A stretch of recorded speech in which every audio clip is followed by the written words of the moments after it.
Yeah, I think, maybe that. Did we have the speaker sign in? Thank you, thank you.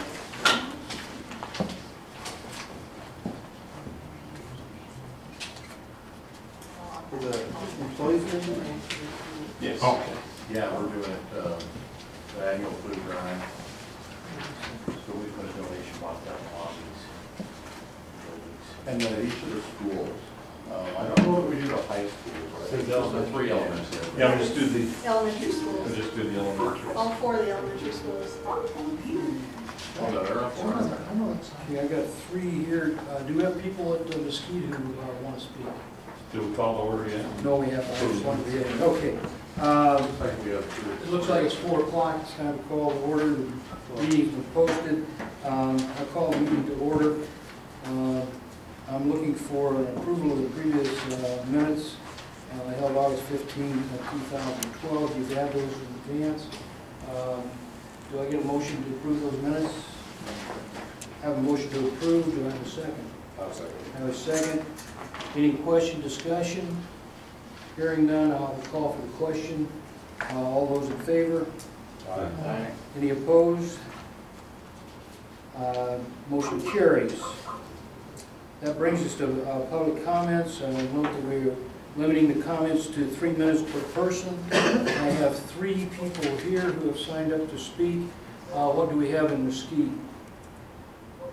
We only have 3 people, but so far, no comment. Okay. Keith, if they do have a comment, if we drop you or something, please just write those down and get them to us as well. Or the speaker on the speaker. Yeah, or on the On speakerphone here. Okay, no problem. Okay, I will start at the top of this list. I would ask that you keep your comments to 3 minutes, please, and Mr. Secretary, you take account of that. Barbara Elistad. My name is Barbara Elistad. I'm the editor-publisher of the Mesquite Citizen Journal. I have a letter for each of you that is an opinion rendered by the Attorney General for the state of Nevada, in which 2 questions were answered that pertain to 2 members of this board, Craig Anderson and David Anderson. And I'll read just a very brief part of this. The question 1 that the Attorney General rendered a decision on was, does Nevada Constitution Article 15 impose a lifetime ban or only a ban on consecutive terms for members of a board who are elected?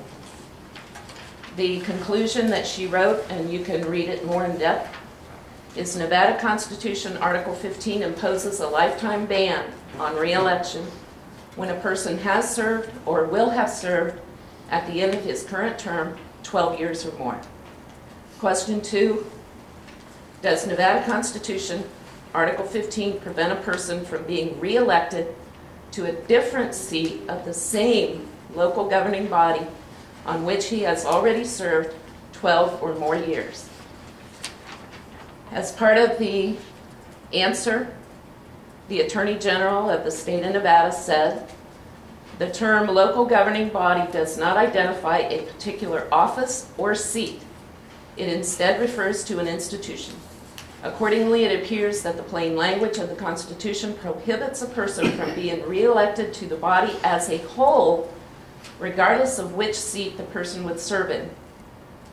In opinion Nevada Attorney General number 9623, this office opined that a local governing body is one that performs legislative functions, makes policy for the jurisdiction it governs, and makes decisions as opposed to making recommendations.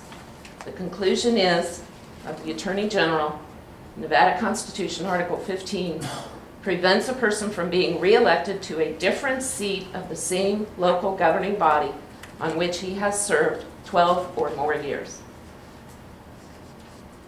In addition, I respectfully request that Mike Featherston and any other board members recuse themselves from this vote on the rate hike if it does take, when and if it does take place, because he has a direct fiduciary gain in the outcome based on his partial ownership of an irrigation system, one class of customers that will be exempt from this rate increase. I am asking this governing body, who represent ratepayers throughout the Overton Power District, to delay a vote on today's agenda item that pertains to a pending rate hike until these legal issues can be cleared up. Furthermore, the Mesquite Citizen Journal is pursuing a legal opinion on the validity of all decisions made by this board since the original time that Mr. Craig Anderson and Mr. David Anderson exceeded the Nevada constitutional limits for time served on this governing body. Thank you. Thank you. John Taylor. Yes, sir. My name is John Taylor from Mesquite. Mr. Latham was kind enough to come up to Mesquite to the town hall meeting and discuss some issues. There were some unanswered questions. I have a list here that I'll give to the chairman. Basically, these are some questions I'd like to refresh your memory on that have not yet been answered. And I'll run through them real quickly here, and then I'll give you a copy. Will Overton Power District establish additional cost-cutting measures such as cutting board members' pay, cutting salaries by 10%, cutting the staff of Overton Power, and freezing all unnecessary travel? Will Overton Power demand any unauthorized charges to corporate credit cards be repaid to the Power District? Will Overton Power ensure all ratepayers are treated equally, and any increases, like Mrs. Selestad just mentioned, with irrigation customers be administered across the board? And will Overton Power immediately move to become more transparent by putting public documents on the Overton Power website? Those are questions that people have asked the newspaper, and keeps coming back over and over, so people would like answers to those questions. I also would like to ask you for an opinion on agenda item K, executive session. Is that an open session or a closed session? And what is the executive session defined as? The executive session, I'll answer that, and you can correct me if you like, is it will be a closed session. We only use personnel matters. It's personnel matters. Or a legal, or any that involve a legal component. Okay. And the intent of this meeting, although I'm not sure we'll have to have that today, I want to talk with the attorney first,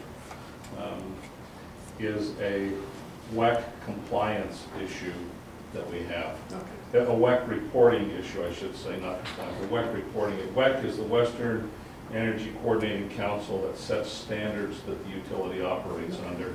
And there's been a question about some stuff that we may or may not need to report, and it would require some legal input. So. Okay, that's all I have. Thank you. Doug Wolf. Attendant here.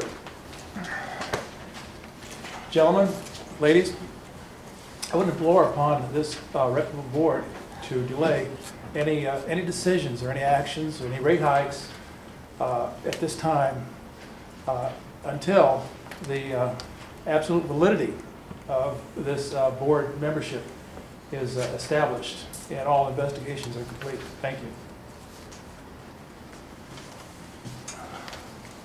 Okay.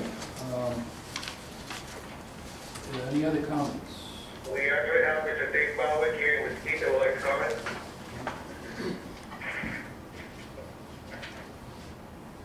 Yes, my name is Dave Ballard. I'm a businessman here in town. I'd like to voice my concerns about some of the minutes also. Your minutes are very, that were just published, were published late, and the public comment section is not complete. Besides my comments of asking for a delay, I also asked for a public hearing by the board, not a informational meeting by the general manager, but this board needs to take into consideration and take public comment before you proceed with any kind of rate increase. That's just a general, basic fiduciary responsibility of the board. And I have to voice my, in light of the information